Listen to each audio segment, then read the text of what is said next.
106,7 FM Radio Roja Darussalam, menggemakan tauhid, menebar sunnah.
Assalamualaikum warahmatullahi wabarakatuh.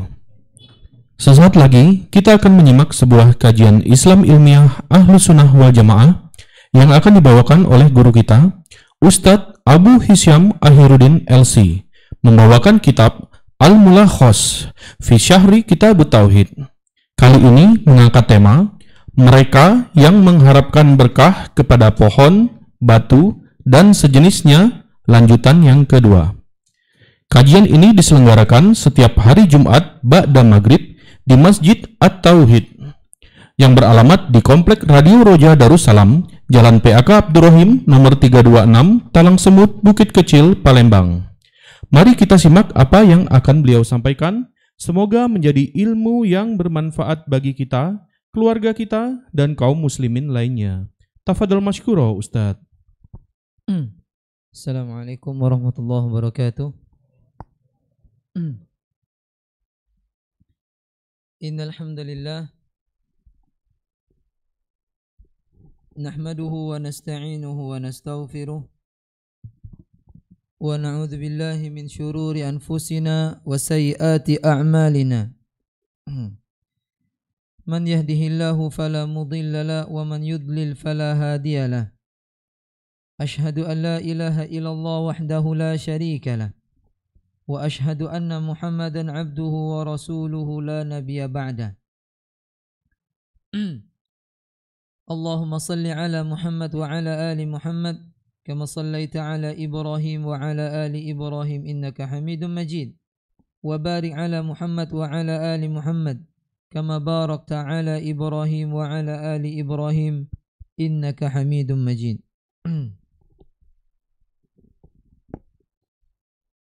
Alhamdulillah, kita puji syukur kepada Allah Azza wa Jal. Dengan rahmat taufiknya kita dipertemukan oleh Allah Subhanahu wa Ta'ala dalam sebuah majelis yang mudah-mudahan majelis ini mendapatkan sakinah, mendapatkan rahmah, didaungi malaikat. Baik sekarang kita duduk, begitu juga tatkala kita nanti berpisah. Amin ya rabbal alamin. Kita lanjutkan kajian kita masih bersama kitab At-Tauhid dan juga masih dalam bab minggu kemarin, itu bab man tabarraka bi syajaratin aw hajarin wa nahwihima. Bab siapa saja yang bertabarruk kepada pohon atau batu dan semisalnya. Dan sudah kita jelaskan makna tabarruk. Kemudian kita telah berikan 5 kaidah di dalam memahami mana tabarruk yang benar dan mana tabarruk yang salah. Dengan memahami kaidah tersebut, seorang bisa mengetahui ini tabarruk syar'i atau ini tabarruk syirki. Siapa yang masih ingat? Siapa yang masih ingat 5 kaidah tanpa lihat buku? Tutup buku semua coba. Ya, siapa yang mampu dapat hadiah. Lihat buku khianat. 3 saja. Yang pertama, tafadhal. Cak mana?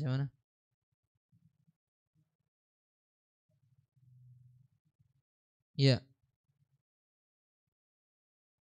Iya, ini beda jawaban. Pertanyaannya di mana, jawabannya di mana? Iya, Masya Allah, jangan ditiru. Ya, ya silakan. Qaidah dalam tabarruk. Ya, yang pertama. Iya, tauqifiyah, benar. Iya. Tauqifiyah. Apa tauqifiyah? Masya Allah. Mumtaz. Siapa yang bisa menyebutkan yang pertama dengan yang terakhir tanpa lihat buku? Itu yang paling penting. Yang pertama dan yang terakhir. Naam, Syekh.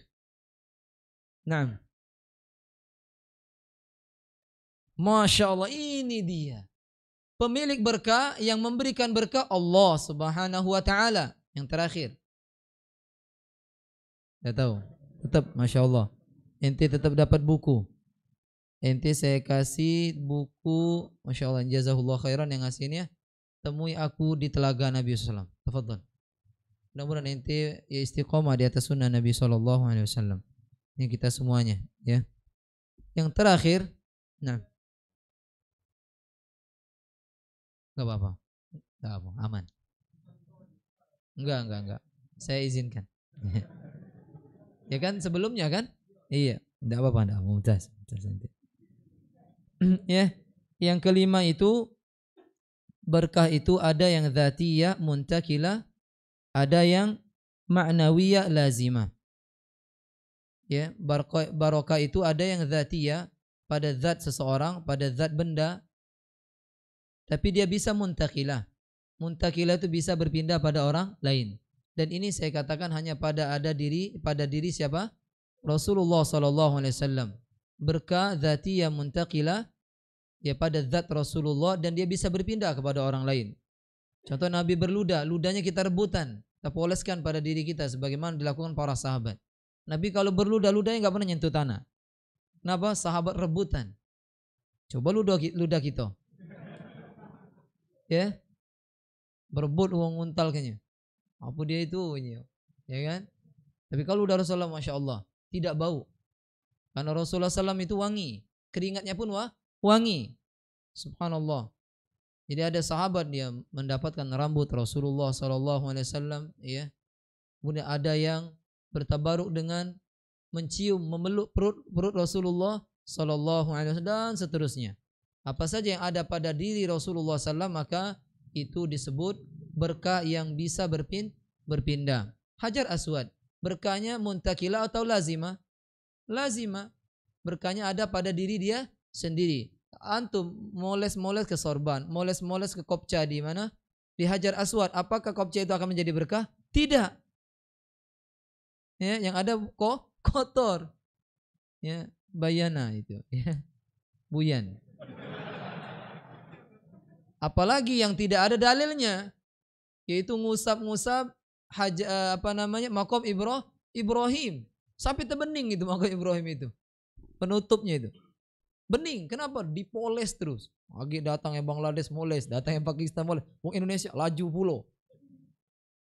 Ini ya adalah apa kemarin kesyirikan. Tidak boleh seorang mencari barakah baik pada tempat, baik pada waktu, baik pada zat sesuatu kecuali tauqifiyah, kecuali dengan dalil. Ya, seperti Hajar Aswad, seperti rukun Yamani, dan sudah kita sampaikan bahwasanya Umar ibnul Khattab dia sebelum mencium mencium Hajar Aswad, kata beliau, wahai Hajar Aswad, engkau hanyalah batu, tidak memberikan manfaat, tidak mendatangkan mudarat. Kalau seandainya aku tidak melihat Nabi menciummu, niscaya aku tidak akan menciummu. Bayangkan Hajar Aswad turun dari surga, bukan nemu di kali. Ini batu nemu di kali tidak jelas.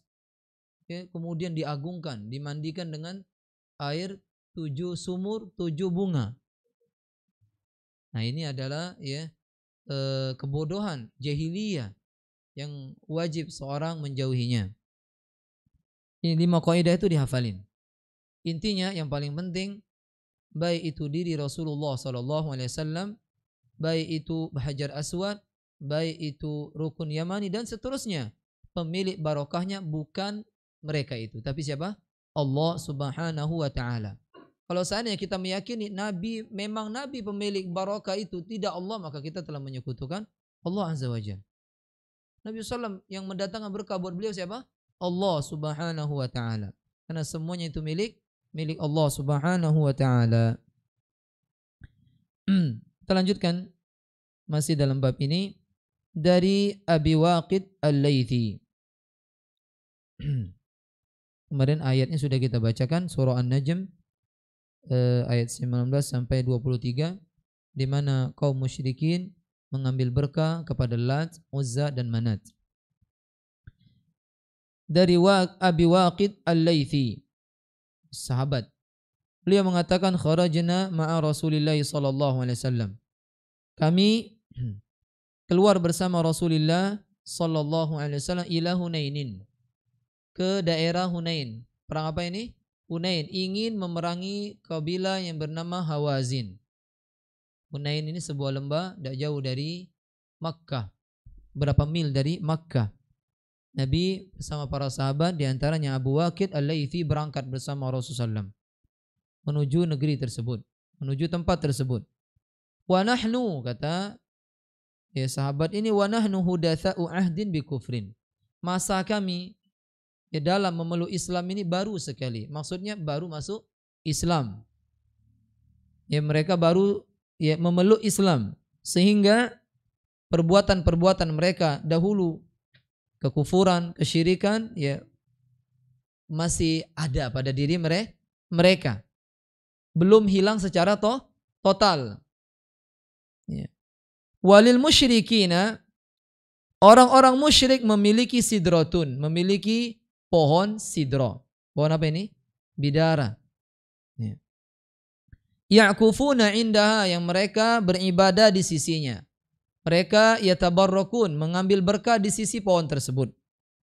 Wa yanutuna biha aslihatahum, dan mereka menggantungkan senjata-senjata mereka, pedang-pedang mereka, tombak-tombak mereka, semuanya di pohon tersebut. Supaya apa? Sakti mandraguna. Ya. Fam yuqalu laha dzatu anwat. Ya, dinamakanlah itu ya pohon itu dengan apa namanya? Dzatu anwat. Ya. Famararna bisidratin. Lalu kami juga melewati sebuah pohon sidro. Ya. Kami juga melewati pohon sidro. Fakulna ya Rasulullah. Lalu kami katakan kepada Rasulullah, wahai Rasulullah, ij'al lana dzata anwat. Buatkan kami juga dzata anwat, wahai Rasulullah. Ya. Kama lahum dzatu anwat. Sebagaimana orang musyrik punya dzatu anwat. Kami juga pengen gantungkan pedang kami, itu maknanya. Kami ingin juga menggantungkan senjata kami supaya sakti. Ada orang zaman main ini kayak itu? Banyak, bukan kata belamburan. Ya. Naruh buah benda di sini di situ supaya sakti.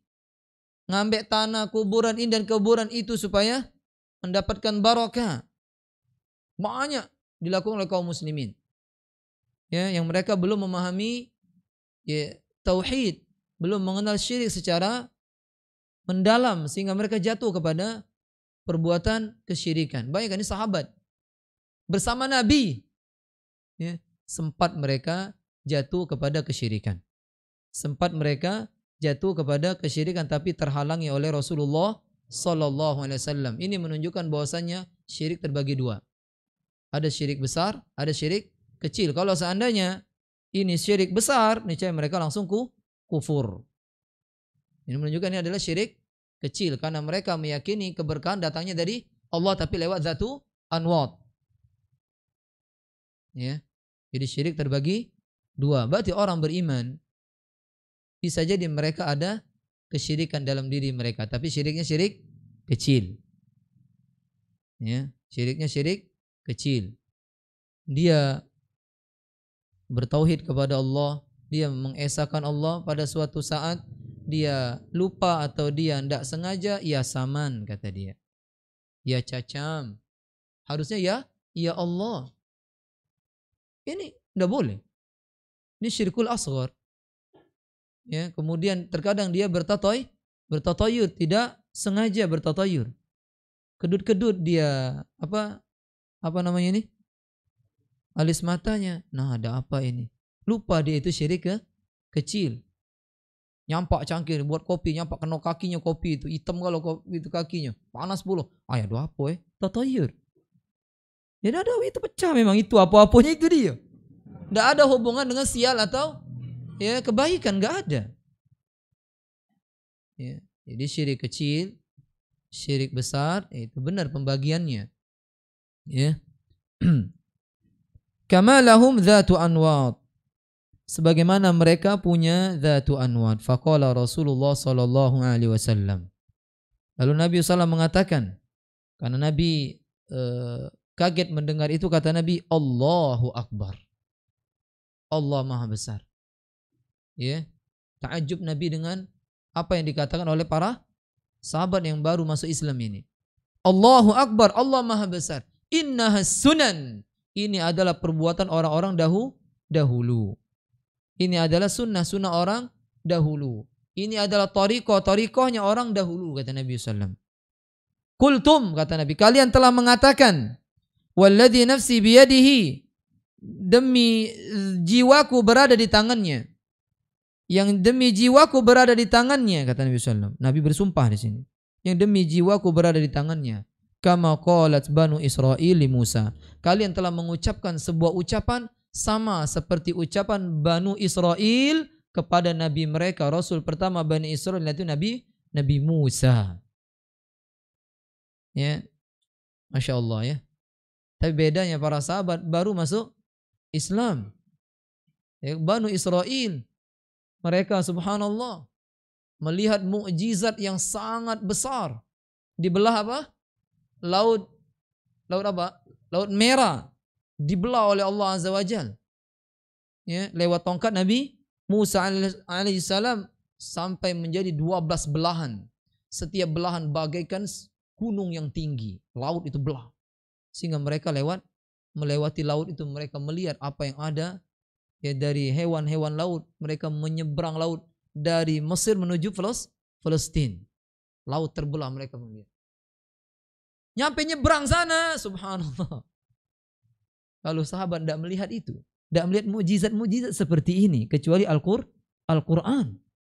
Apalagi baru masuk Islam. Lah, umat Nabi Musa, Banu Israil, melihat tongkat Nabi Musa jadi ular besar, memakan apa namanya? Tali-tali yang disihir oleh tukang sihir seolah dia ular kecil dimakannya, mereka melihat. Kemudian mereka melihat Nabi Musa memasukkan tangannya ke dalam kantongnya, kemudian dikeluarkan sinar yang sangat terang. Sesampai di Palestina, mereka mengatakan, wahai Musa, buatkan kami itu Tuhan. Hidayah mahal atau tidak? Mahal. Mahal sekali. Alhamdulillah kita tidak bertemu Nabi Musa alaihissalam. Tidak bertemu dengan Nabi Harun. Tidak bertemu dengan saudarinya Nabi Musa, Maryam. Ya. Juga kita tidak bertemu dengan Rasulullah sallallahu alaihi wasallam, tapi Allah kasih keimanan, alhamdulillah. Kita tidak meyakini hal-hal yang seperti itu. Bayangkan, seharusnya setelah melihat mukjizat, hati semakin kuat. Wahai Musa, buatkan kami Tuhan sebagaimana mereka punya Tuhan. Lalu kata Nabi Musa, qala innakum qaumun tajhalun. Kalian ini umat buyan, nak matilah.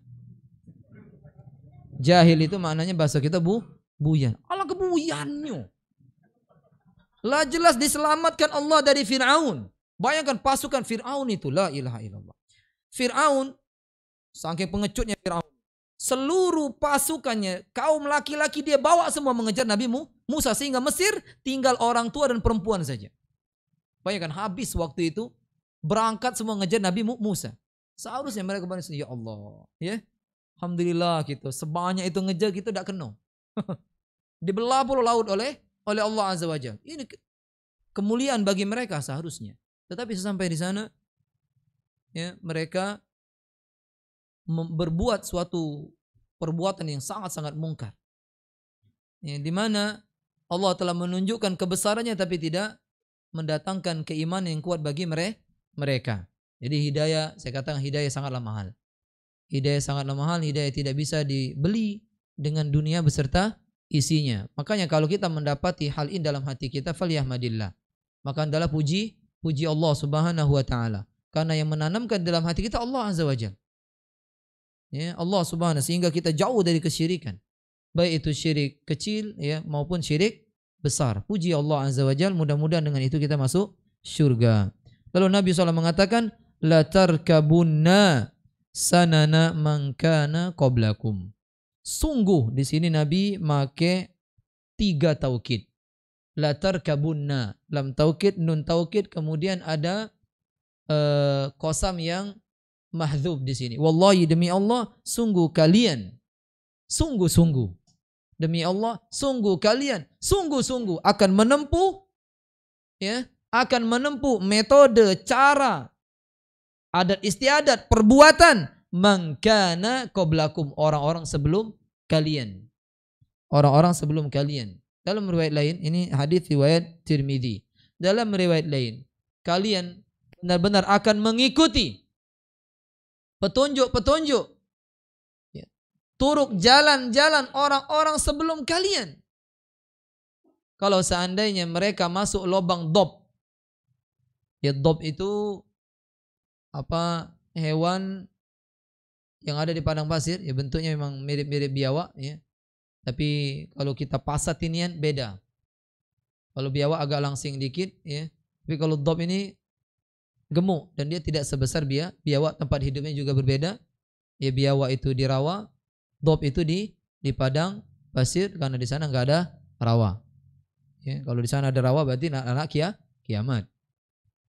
Di sana cuma adanya apa? Padang pasir.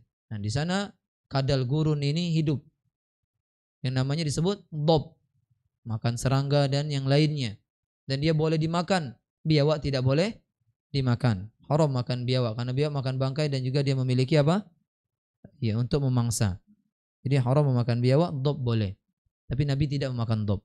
Sahabat makan dob, Nabi mendiamkan. Ini sunnah apa namanya? Takrir. Sunnah takririyah di mana Nabi SAW menetapkan tapi tidak melarang. Yaitu dob. Kalau seandainya mereka masuk lubang dob, niscaya kalian pun masuk ke lubang dob tersebut. Maksudnya apa? Sawa bisawa. Kalau mereka melakukan perbuatan ini pun kalian sama akan melakukan perbuatan tersebut. Lalu para sahabat nanya, wahai Rasulullah, yang kau maksudkan adalah kami mengikuti Yahudi Nasrani? Kata Nabi, faman, siapa lagi, kata Nabi. Terbukti. Tengok kaum muslimin, orang Nasara, orang Yahudi pakai pakaian terbuka, umat Islam ada enggak? Ada. Ya. Orang Majusi, mereka memanjangkan kumisnya, memotong jenggotnya. Ada umat Islam seperti itu? Wow, belamburan. Ya, cak taring kumisnya. Jenggotnya dicukur. Padahal yang dianjurkan apa? Memanjangkan jenggot, menggunting kumis dan seterusnya. Orang-orang dahulu mereka menggelung jenggot. Ada enggak artis yang gelung jenggot? Ada, terkenal dia, jasa sebut Nabi. Ya. Digelungnya jenggotnya, dilarang. Kata Nabi, kalian sungguh akan mengikuti sunnah orang-orang sebelum kalian. Ya, sejengkal demi sejengkal. Ya, sedepa demi sedepa. Kalian akan mengikuti mereka. Bahkan kalau kita tengok sekarang, subhanallah, ya, kaum muslimin, kaum muslimat lebih parah, lebih unggul dari perbuatan orang Yahudi Nasara. Na'udzubillah min dzalik. Ya. Mereka terkadang melakukan hal, ya, kemaksiatan yang dilakukan oleh umat Yahudi Nasara lebih parah dari apa yang mereka perbuat. Na'udzubillah min dzalik. Dan ini memang tanda hari kiamat. Tanda hari kiamat di mana kaum muslimin mereka banyak mengikuti ya sunnah-sunnah orang-orang dahulu. Ya. Bedanya kata Ibnu Mas'ud, saya tidak tahu apakah kalian menyembah anak sapi atau tidak. Saking samanya. Tapi umat Yahudi mereka menyembah anak sapi, ijl. Ya, diajar oleh siapa? Samiri. Salah satu dari umat Nabi Musa alaihissalam, dari Banu Israel. Jadi perhatikan anak istri kita, apakah ada perbuatan-perbuatan yang dilakukan oleh orang Yahudi, oleh orang Nasara, maka selisihi. Nabi SAW biasa menyelisih umat-umat dahulu, orang Yahudi. Kalau mereka tua, ubannya, ya, jenggot di rambutnya, mereka biarkan putih begitu saja. Nabi menyuruh kita menyelisihinya. Kata Nabi SAW apa? Warnai. Tapi hindari apa? Warna hitam. Cari warna merah, coklat, jangan biru. Ya, kalau biru kali ngaji di mana budak ini? Ya. Yang sikok lagi warnanya pink. Ay, sesatlah budak sana. Nah, sudah. Maka tengok adat istiadat. Ya, lihat uruf. Karena kalau uruf itu juga ya bisa dijadikan acuan. Kalau secara uruf orang make rambut itu warnanya kuning, pikok kuning itu nakal, maka cari warna lain. Ya, paham maksudnya? Seperti itu. Tapi tawana tidak. Kalau kita rambutnya sudah putih semua, antum boleh mewarnai dengan warna apa saja kecuali hitam. Kecuali hitam, dan hindari warna-warna yang membuat orang ya berwau terus. Ya. Wow, kau ini ngaji di mana? Ya. Ini mengganggu kita juga nantinya, ya, seperti itu. Hadis ini menunjukkan bahwasannya tabarruk kepada pohon ini kesyirikan, begitu juga kepada batu. Syiriknya bisa syirik besar, juga bisa syirik kecil. Kapan dikatakan syirik kecil? Siapa yang bisa jawab?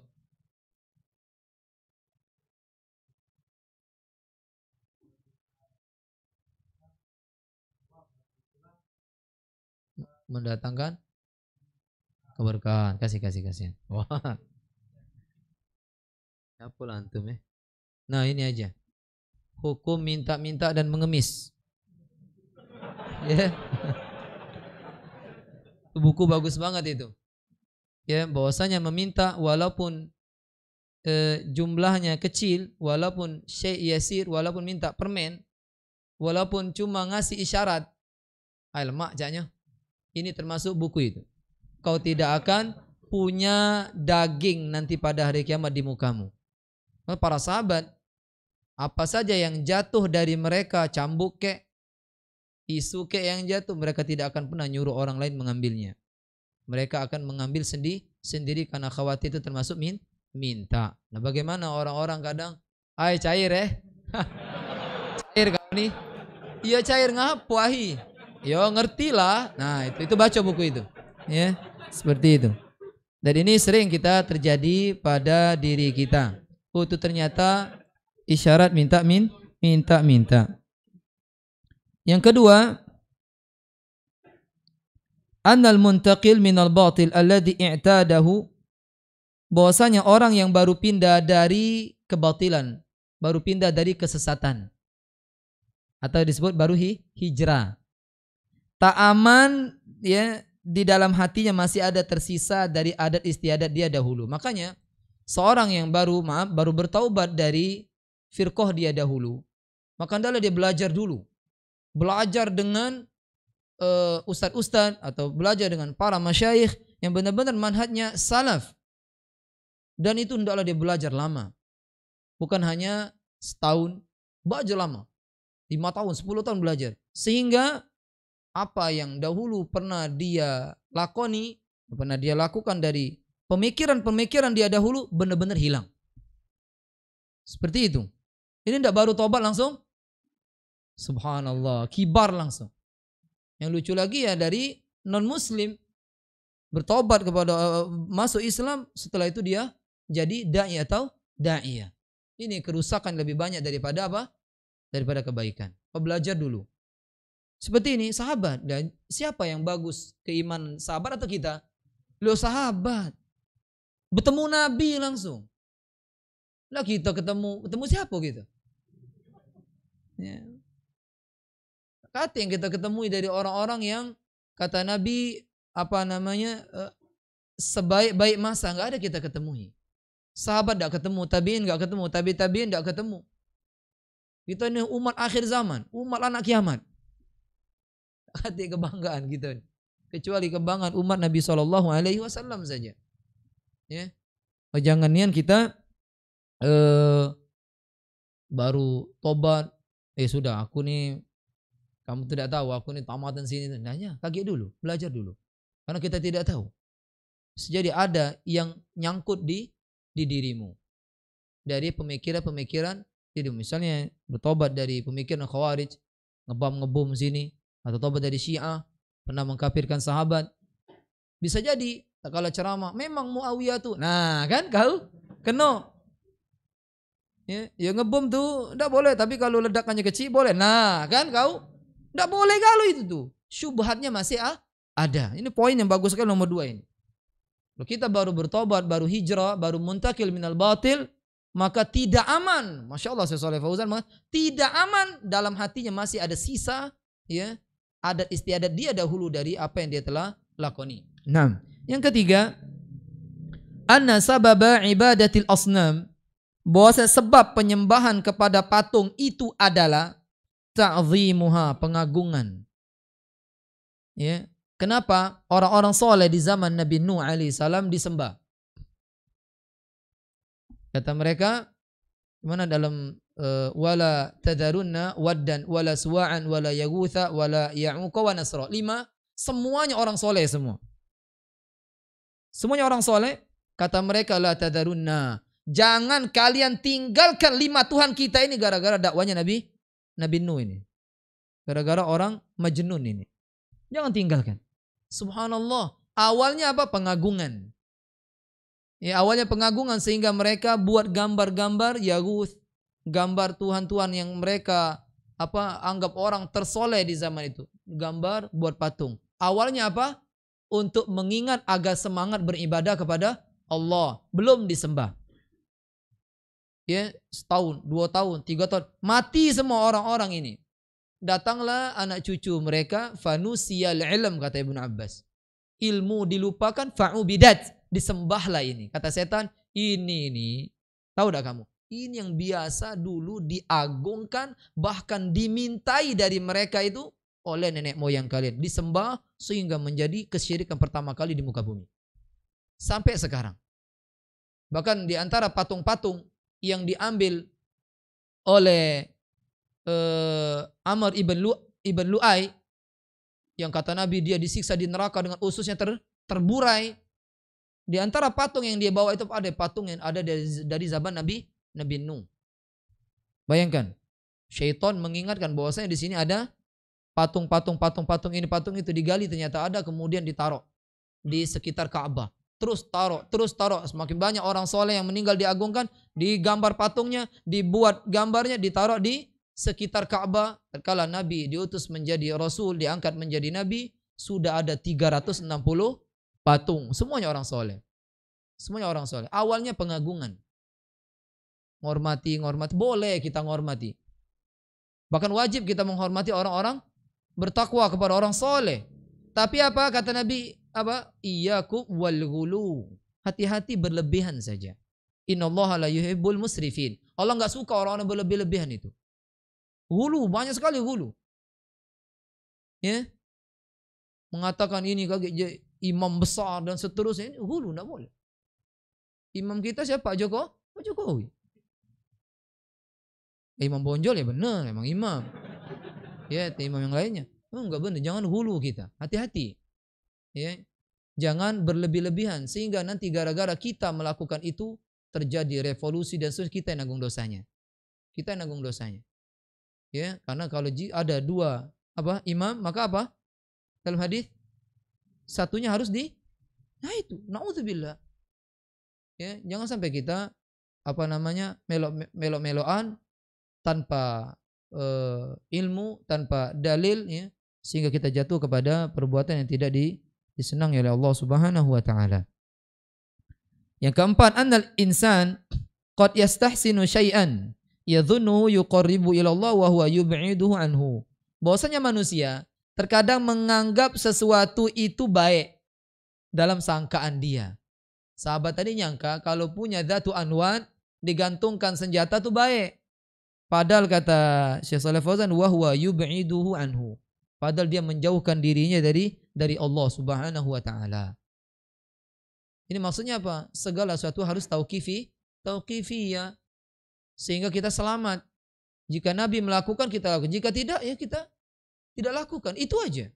Lah percuma kita mengatakan cinta Rasulullah SAW, ya, kita mengatakan dia Rasul saya, dia kudua saya, lah kok ente buat sunnah dewe. Tidak usah diutus Nabi kalau mah itu. Kau jadi Nabi. Banyak Nabi. Jangan. Nabi terakhir siapa? Muhammad SAW. Dia terakhir, tapi dia yang paling afdol dari seluruh Nabi, dari seluruh Anbiya. Dia wajib kita cintai. Lebih kita cintai dari ayah kita, lebih kita cintai dari ibu kita, lebih kita cintai dari nenek moyang, bahkan lebih kita cintai dari diri kita sendiri. Itu Nabi Muhammad sallallahu alaihi wasallam. Kita harus memuliakan beliau. Tidak boleh kita membuat sebuah syariat yang tidak pernah beliau katakan. Itulah kata Allah Subhanahu wa taala, "Walau taqawwala 'alaina ba'dal aqawil la akhadna minhu bil yamin, thumma laqata'na minhu al watin." Muhammad ini, Muhammad orang paling mulia.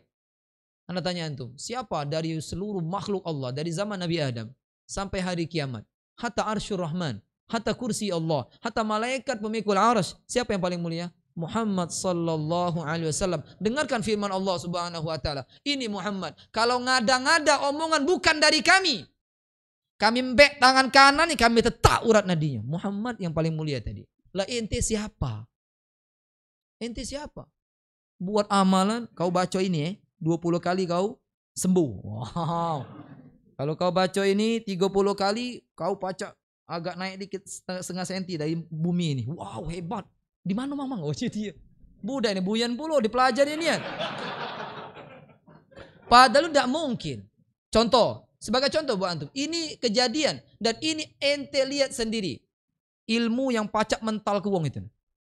Apa itu namanya? Ya. Ngapa? Untuk muji di mental wong. Ini ilmu kalau seandainya ada di zaman Rasulullah SAW, niscaya dipakai Nabi di perang Uhud. Tolha, coba kau itu budak itu. Ya, ini Hamzah radhiyallahu anhu, tengok. Meninggal dunia, tebok ngentak tumbaknya Wahsy, kemudian ditetak hidungnya, ditetak kupingnya, dibelek dado, dikemetu ke jantungnya. Kalau seandainya ini benar kudua dari Nabi SAW, kata Hamzah, agak muji. Terpental ke orang musyrik. Tidak ada. Lah kok bisa ada ini? Berarti bukan ajaran Rasulullah SAW. Karena Nabi, apa saja yang membawa ke neraka, beliau telah jelaskan. Apa saja yang membawa ke surga telah dijelaskan. Kata Allah, al-yauma akmaltu lakum dinakum wa atmamtu alaikum ni'mati wa raditu lakumul Islam. Pada hari ini, pada hari Arafah 9 Dzulhijjah, Allah telah sempurnakan agama Islam ini. Tidak boleh ditambah-tambah lagi. Tidak boleh dikurang-kurang lagi. Sempurna. Tinggal kita aja mau baca. Siapa yang pernah namat ke Riyadhus Shalihin? Ayo Ustaz. Arba'in baik. Tak punya. Tak punya. Bukan tak baca. Tak punya. Arba'in 40 cuman. Tak usah nanya Bukhari. Tak usah nanya Sahih Muslim. Bulughul Maram pun tak pertama Ustaz. Kalau itu Umdatul Ahkam. Apalagi. Nah kau nemen muda ini. Makanya kita ternyata kenapa kebanyakan kaum muslimin terjatuh perbuatan dan itu seolah tidak tahu sunnah. Bukan tidak tahu, belum pernah buka buku tersebut. Siapa di antara antum yang hafal semuanya hadits arba'in? Tidak kan? Katanya cinta Rasulullah SAW. Hadits arba'in. An-Nawawi dikarang oleh Imam An-Nawawi, dia hafalin. Tidak usah banyak-banyak. Sehari setengah hadits. Setahun anak yakin hafal. Lah berapa tahun ngaji? Oh, Masya Ustaz nih bahaya. Memang mah itu. Hadis mah itu. Kalau dari mah ini tidak akan hafal-hafal. Ngaji, besok ngaji. Apa dia uji Ustaz? Uji Ustaz itulah. Apa itulah? Yang tadi ini kau ngaji kan? Nah, berarti dia tidak memahami, tidak mendengarkan dengan baik apa yang disampaikan oleh ustadz, apalagi mau menghafal. Ya, ini nasihat. Nasihat buat saya, buat antum semuanya. Memang nasihat itu pahit. Ya. Wa dzakir fa inna dzikra tanfa'ul mu'minin. Kasih nasihat, nasihat itu hanya bermanfaat bagi orang mukmin. Ad-dinun nasiha. Agama itu nasihat. Yang kelima, bahwasanya sepantasnya, seyogyanya bagi seorang muslim hendaklah bertasbih, hendaklah bertakbir apabila dia mendengar mala yang bagi an yuqal. Apabila dia mendengar sesuatu yang tidak pantas diucapkan dalam agama ini. Seperti apa? Wahai Rasulullah, buatkan kami dzatu anwat. Tidak pantas dalam agama diucapkan. Kita dalam mengucapkan subhanallah atau Allahu Akbar kayak Nabi tadi. Ya, seperti itu. Yang keenam, al-ikhbar an wuku'i syirki fi hadhil ummah. Kabar dari Nabi SAW akan terjadinya kesyirikan pada umat ini, dan itu sudah terjadi. Subhanallah, berbanyak orang yang mereka menyekutukan Allah Subhanahu, membuat syirik. Yang awalnya tadi saya bilang pengagungan. Mereka tidak pernah mengadakan perjalanan yang jauh, apa nak ke Nabawi kek, mau ke Mekah kek, mau ke Masjidil Aqsa, atau mengadakan perjalanan dengan teman-temannya menuju masjid untuk sholat berjamaah. Tapi kalau dalam mengagungkan orang soleh, mereka berani safar. Berani safar berbes, mendatangi ini dan itu dalam rangka apa? Mencari kebarokahan. Padahal sudah kita jelaskan, barokah itu yang muntakilah hanya Rasulullah Sallallahu Alaihi Wasallam, tidak ada pada diri yang lain. Ente berdoa di sana nggak ada keberkahan, nggak ada keberkahan. Yang ada keberkahan ya jika ente mendatangi apa? Masjidil Haram. Itu ada keberkahan dzatiyah tapi tidak muntakilah. Tidak muntakilah. Antum contoh, antum datang ke Masjidil Haram. Antum berdoa di sana, antum mendapat keberkahan tempat di sana. Ente pulang ke Palembang, kau balik dari Mekah, pegangi wong. Wah, ente mulai wong doa dekat kau. Bilang, kami kemarin belajar, Pak. Berkah ini ada yang muntakilah, ada yang lazima. Jadi Bapak tidak ada usaha. Nah, kunjuk air Zam-Zam, Bapak balik. Nah, itu ke. Jelaskan sehingga mereka tidak jatuh kepada kesyirikan. Yang ketujuh, tanda di antara tanda-tanda kenabian, di mana beliau mengabarkan bahwasanya akan terjadi kesyirikan pada umat ini, kama akhbara, ya, terjadi sebagaimana apa yang beliau kabarkan. Hadis ini juga menunjukkan larangan kita bertasyabbuh kepada orang-orang jahiliyah, bertasyabbuh kepada orang Yahudi, bertasyabbuh kepada orang Nasara, tidak boleh. Tidak boleh kita menyerupai mereka. Kata Nabi, man tasyabbaha biqaumin fahuwa minhum. Barang siapa menyerupai suatu kaum, maka dia termasuk kaum tersebut. Apalagi apa yang mereka perbuat itu khusus buat agama mereka, ya, maki kalung salib misalnya, atau maki apa namanya atribut-atribut yang apa dalam hari raya mereka, ini dihindari. Walaupun hati kita, saya tidak meyakini bahwasanya Nabi ini anak di antara anak-anak Allah, saya tidak meyakini. Tetap seorang yang menyerupai zahir akan apa namanya mengenai batin dia. Awalnya menyerupai zahir, tengok anak-anak kaum muslimin yang niru-niru artis, ya kan, berujung kepada murtad mereka. Murtad, ikut agama orang yang dia favorit, dan ini banyak terjadi. Wal'iyadzubillah. Awalnya mengikuti gaya, bentuk, akhirnya mengikuti keyakinan. Ya, perhatikan anak-anak cucu kita siapa favoritnya. Yang terakhir saya tutup dengan ini. Kita ambil nanti tanya jawab habis salat. Annal i'tibar fil ahkam bil ma'ani la bil asma. Bahwa yang dianggap dalam hukum itu makna, bukan nama. Maknanya bukan nama. Tadi Dzatu Anwar kan namanya. Di kita bukan Dzatu Anwar, apa misalnya? Keris. Apalagi? Beringin. Apalagi? Dan seterusnya. Hukumnya sama, maknanya sama, itu adalah kesyirikan. Ya. Berbeda nama tidak, yang menunjukkan beda hukum sama. Selama itu berbentuk tabarruk, maka itu terjatuh kepada kesyirikan. Karena Nabi SAW menjadikan perbuatan para sahabat apa yang mereka cari berkah dari Dzatu Anwar sama seperti yang dicari oleh Bani Israel, di mana mereka minta buatkan sebuah Tuhan. Ini saja. Subhanakallahumma bihamdika asyhadu an la ilaha illa anta astaghfiruka wa atubu ilaik. Assalamualaikum warahmatullahi wabarakatuh.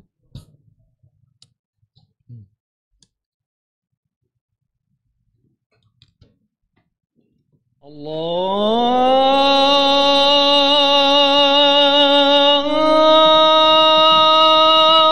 Akbar, Allahu Akbar.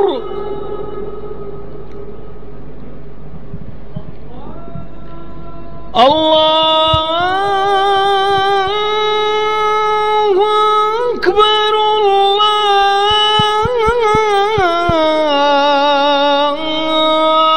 Allahu Akbar.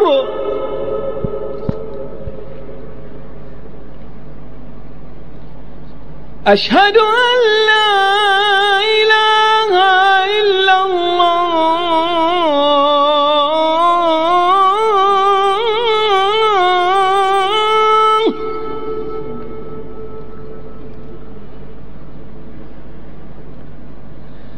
أشهد أن لا إله إلا الله.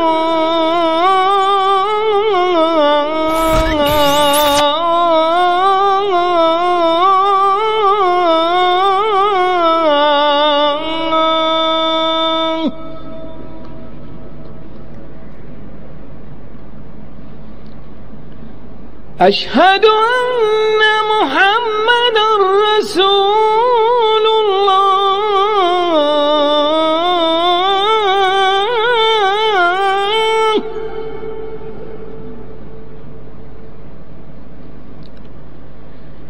أشهد أن محمدا رسول الله.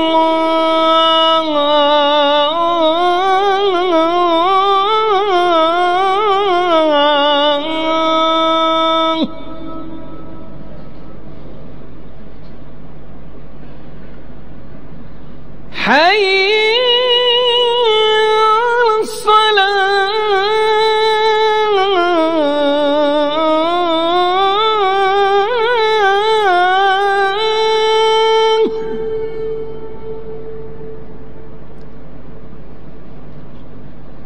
حي على الصلاة.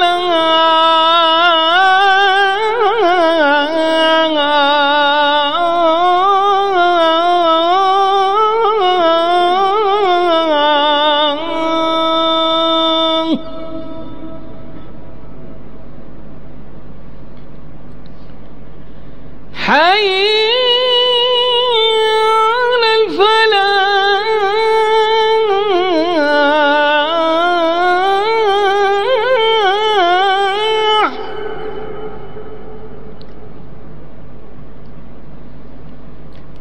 حي على الفلاح.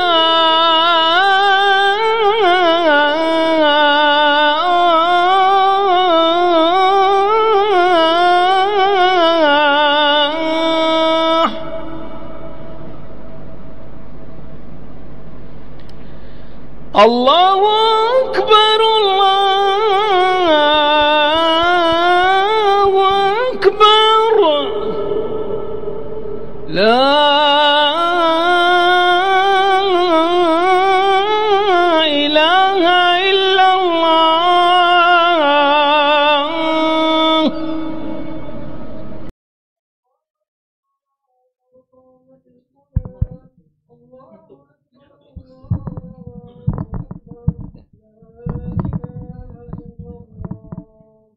استوى اعتدلوا تراصوا.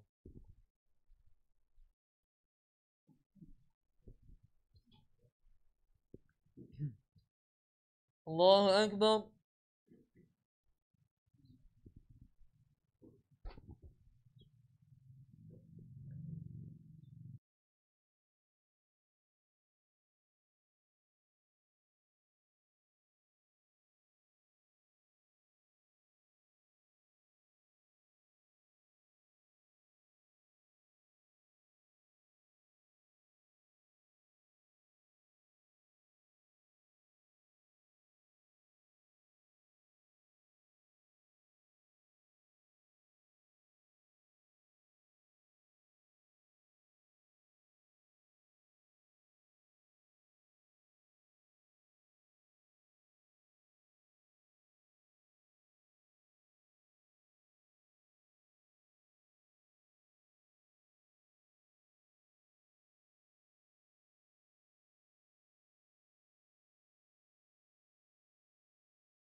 suara. Ini be. Aduh.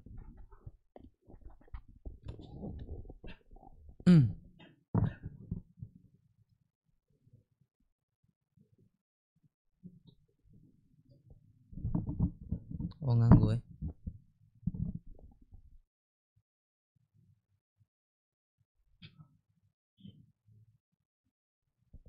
Nah. Bismillahirrahmanirrahim. Alhamdulillah wa syukrulillahi wa la hawla wa la quwwata illa billah.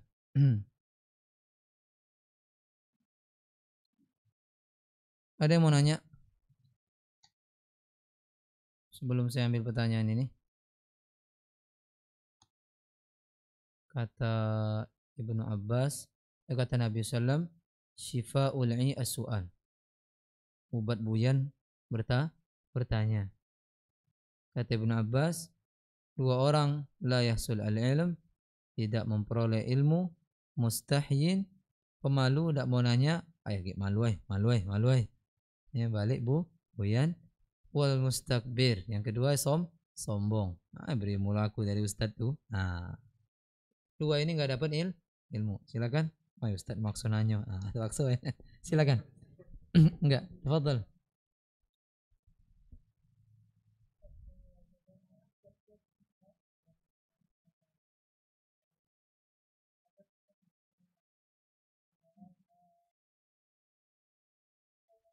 Kepada kesesatan ya, kejahilan. Bagaimana kiat agar kita tidak kembali lagi kepada perbuatan kita yang dahulu?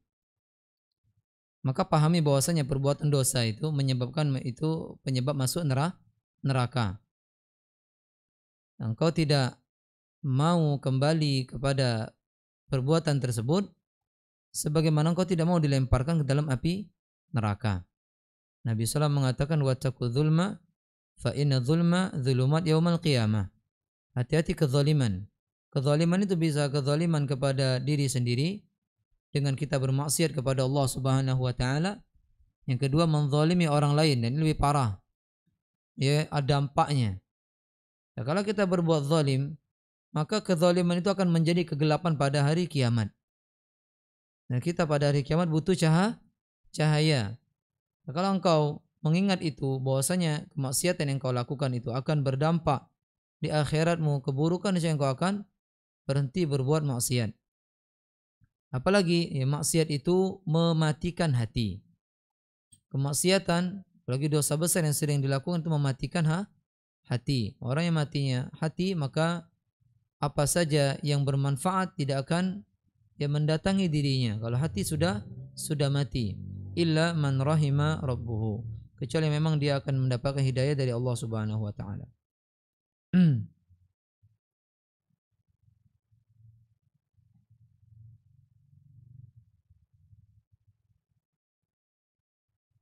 Apa hukum bertawasul kepada Nabi Muhammad SAW?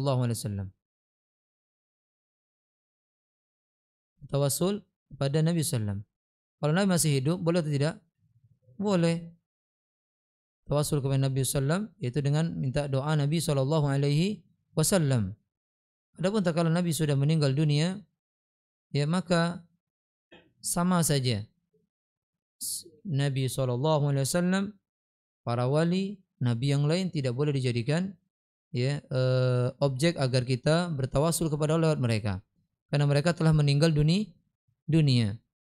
Tawasul yang boleh itu bertawasul dengan apa? Orang yang masih hidup, yang dia mampu. Ya. Wahai fulan, dia mampu. Ente bertawasul dengan kesolehan dia agar dia mendoakan dirimu.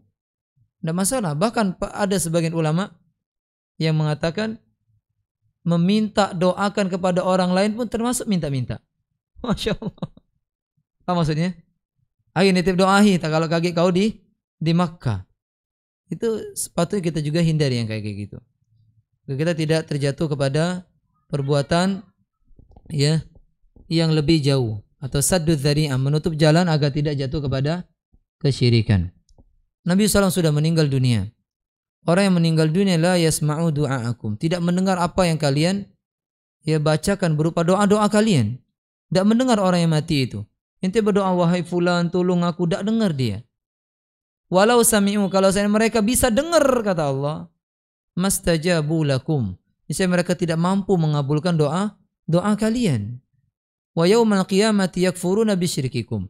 Pada hari kiamat mereka akan mengingkari kesyirikan kalian dengan mengatakan kepada kalian, saya tidak pernah nyuruh mereka berdoa kepada diriku.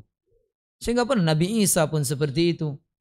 Allah kata kepada Nabi Isa, wahai Nabi Isa, aqulta linnas, apakah engkau mengatakan kepada manusia, ya, jadikan aku Tuhan selain Allah, aku dan ibuku. Kata Nabi Isa, ya Allah, jika aku benar mengatakannya, engkau tentu lebih tahu. Karena engkau mengetahui apa yang sudah terjadi, apa yang belum terjadi. Ya, engkau mengetahui yang gaib. Aku tidak mengetahui apa yang ada pada dirimu. Ya, jadi minta langsung kepada Allah Azza wa Jalla. Kalau mau bertawasul dengan amal soleh yang kita miliki. Ente pernah beramal soleh dan antum yakin amal soleh itu diterima oleh Allah Subhanahu wa taala, ya Allah, saya dulu pernah berbuat ini dan itu ya Allah. Ya, jika benar engkau terima ya Allah, seperti itu. Bertawasul dengan amal soleh boleh. Ya, kalau bertawasul kepada orang soleh, maka jika orang soleh itu masih hidup dan dia mampu, ya maka kita dan dia pantas untuk kita bertawasul kepadanya, boleh-boleh saja. Tapi kalau dia tak pantas, dia hidup, ya dia hidup, dia ada, tapi dia bukan orang soleh, kira-kira doanya dikabul enggak? Ya enggak, ngapain nanti jauh-jauh natangi di mana itu ada orang di Prabu Muli kalau nggak salah, mendatangi daerah namanya Gunung Ngibul, ya. Kalau jelas ngibulin, bahasa kita berarti gunung apa, ngotai. Ya. Nah, ini kebodohan. Tidak boleh kita bertawasul kepada Nabi SAW selama Nabi itu sudah meninggal dunia. Ustaz, apa benar ana pernah lihat di sosial media video salawat pengusir setan atau jin? Apakah itu ada pernah diajarkan oleh Nabi SAW? Belum pernah saya mendengar ada salawat pengusir jin. Yang ada Nabi SAW mengatakan syaitan itu lari, ya, min baitil ladzi tuqra'u fihi suratul Baqarah. Syaitan itu lari dari rumah yang dibacakan surat Al-Baqarah. Itu yang ada. Ada salawat, anda memang pernah ada nonton video seorang atau ustadz bukan, ya. Lalu ada gangguan mulai dia salawat. Ya kalah kalau wong-wong itu. Ini enggak benar. Dianya sama itu sama berdua itu. Ciao. Ya. Dua-duanya melakukan perbuatan yang tidak dibenarkan dalam Islam. Ya. Menunjukkan keanehan-keanehan, melihat jin, melihat, dan enggak ada yang diajarkan oleh Rasulullah SAW perbuatan seperti itu. Bentuk salawatnya kayak gini, Allahumma salli ala. Ini Anda pernah dengar dia ngebaca diangkatnya? Enggak ada. Enggak ada. Ya, salawat tidak mengusir syaitan. Yang mengusir syaitan pertama Al-Quran, kemudian azan. Apakah azan itu hanya dipakai tatkala kita azan 5 waktu saja, Ustaz? Boleh tak kalau ente merasa ada rasa takut, ente azan. Syaitan akan lari, walahu durat, kata Nabi SAW. Dia lari sambil terkentut-kentut. Karena kentut dalam bahasa Arab 2. Ya, durat sama fusa. Durat yang bunyi berdebrot. Fusa sesuai dengan namanya, fusa berdepis. Fusa jelas berani orangnya, tak saling tuduh menuduh. Tapi kalau yang berdepis tadi, ini saling tuduh menuduh dan dia memiliki rasa bau dan antum ini hobi nih ya.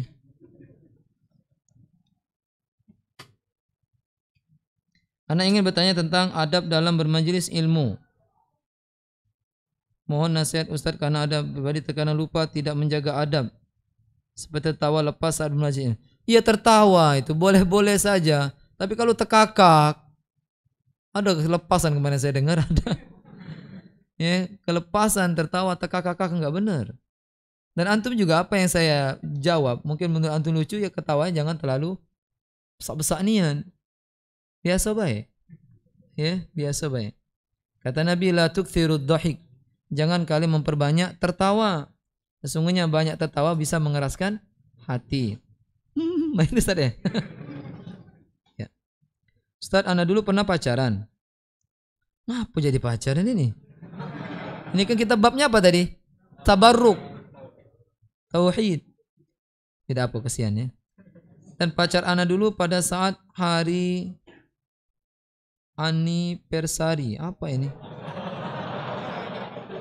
Anniversary. Apa ini?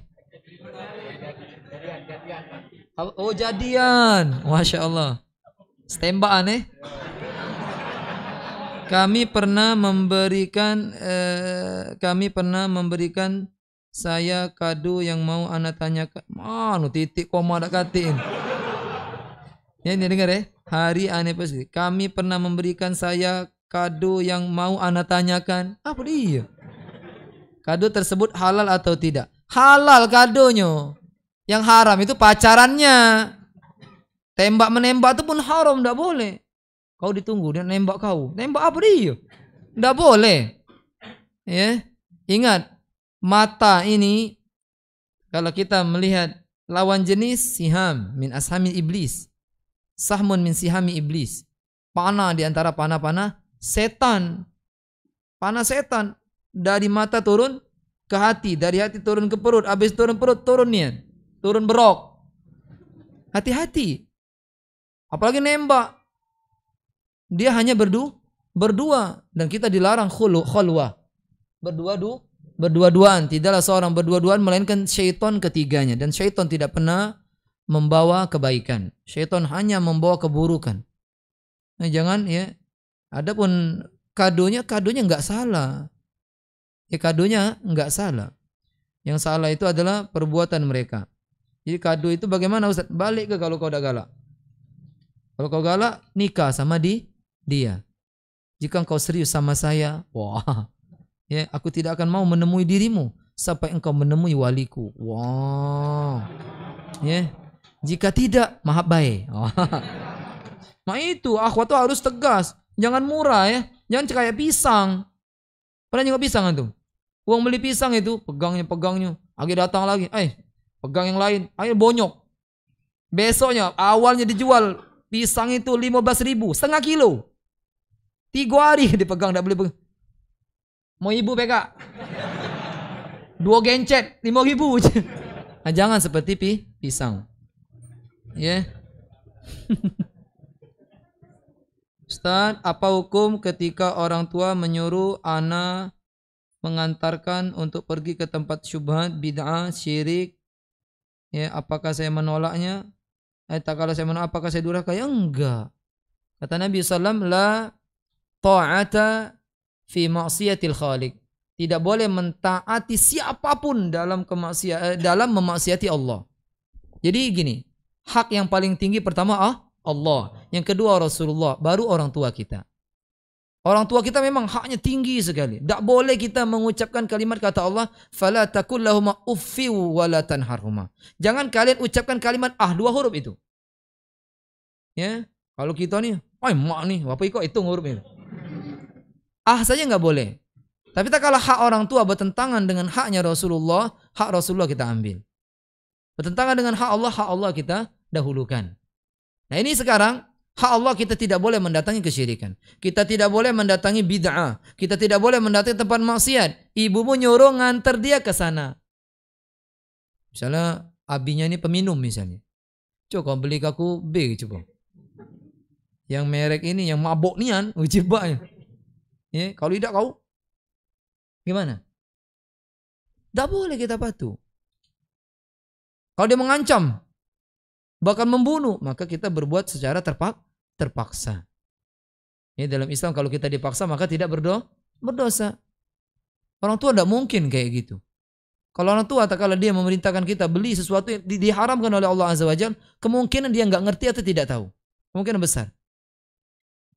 Ya, kayak ana dulu di rumah itu, dulu warung itu jual ya dukhon, jual sigaret. Ngudud ya. Dikasih tahu lama-lama, akhirnya alhamdulillah enggak lagi jual. Dia jual karena enggak tahu. Karena yang paling laku memang itu ya. Dinjuk gambar ngeri-ngeri masih laku juga. Dinjuk gambar dado tebok, leher tebok, giginya nyungak, masih dibeli wong itu semua itu rokok ini. Uyan nih. Ustaz di luar tema kalau.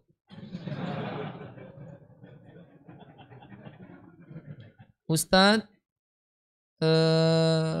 kalau saya terkena was-was, boleh ndak setiap niat dilafazkan karena tidak bisa meniatkan dalam hati? Nah, cak mana ini?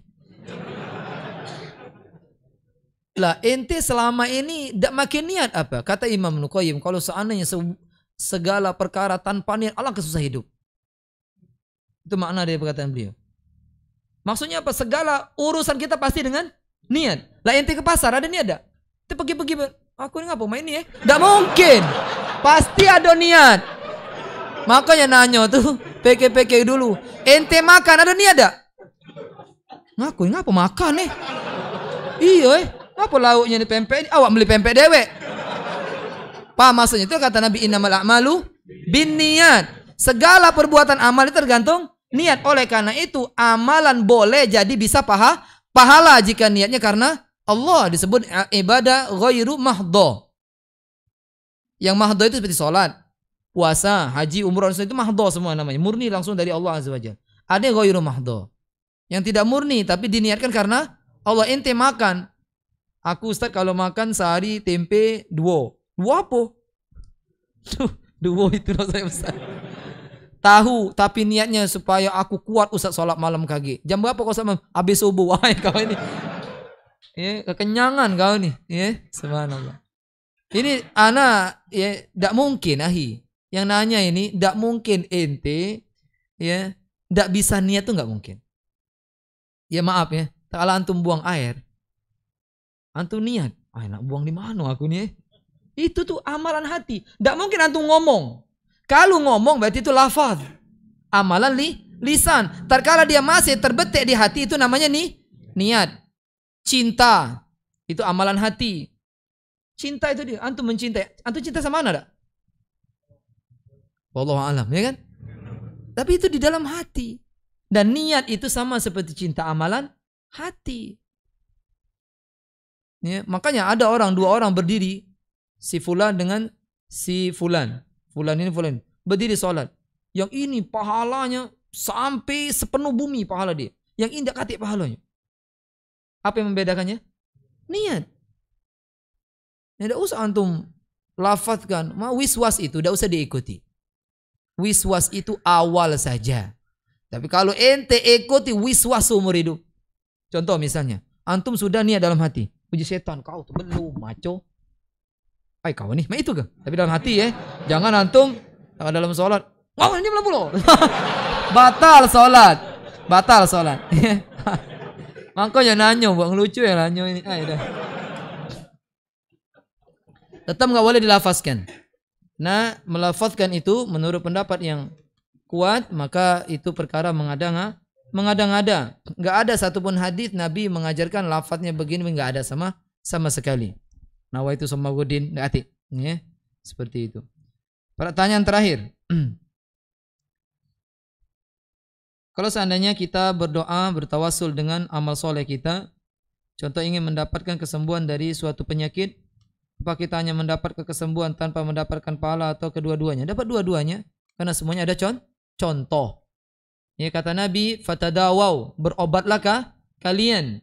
Kemudian kita juga disuruh menjadikan wasilah yang sahih.